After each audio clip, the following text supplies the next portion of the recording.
আপনারা কেন মুসলমানকে এরকম এভাবে ভাগ করতেছেন, দলে দলে ভাগ করতেছেন? আপনাদের এই দলে দলে ভাগ করার কারণে আজকে মুসলমান খণ্ড বিখণ্ড হয়ে গেছে সবখানে। আপনি একটু করে চিন্তা করে দেখবেন, যদি তুরস্ক, সৌদি আরব, দুবাই, কাতার, ওমান,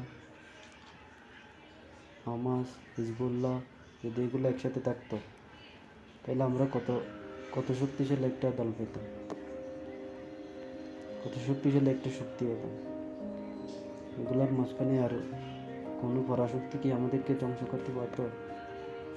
কিন্তু আমরা আজকে এগুলোর মধ্যে ঢুকতেছি। এগুলো কেন হইতেছে আমরা জানি? আমরা সবাই এক আল্লাহর বান্দা, আমাদের নবীর উম্মত, সবাই ইসলামের ছায়াতলে আসছি। আমরা কমপক্ষে এতটুকু আমাদের তাওহীদ তো ঠিক আছে, এক আল্লাহর প্রতি আমাদের বিশ্বাসটা আছে সবগুলো সবার, এটাই তো আমাদেরকে একতা করতে পারে। আমার রাসূলের উম্মত হিসেবে আমরা তো এক থাকতে পারি। কেন এভাবে ভাগ করতেছেন আমাদের ইসলামকে? ইসলামের একতাই হচ্ছে সব কিছু।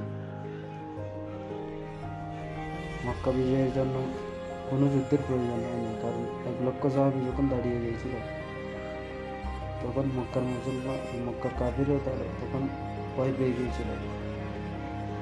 এরকম যদি আজকে আমরা দাঁড়াতে পারি সবগুলা দেশ একসাথে, তাহলে আজকে আমাদের ইসলামের এত দুর্দশা হতো না। আমি তরুণ প্রজন্মদের বলছি, তরুণ প্রজন্মরা এগিয়ে আসো। তোমরা এভাবে দালাদলি না করে তোমরা একতাবদ্ধ হওয়ার চেষ্টা করো।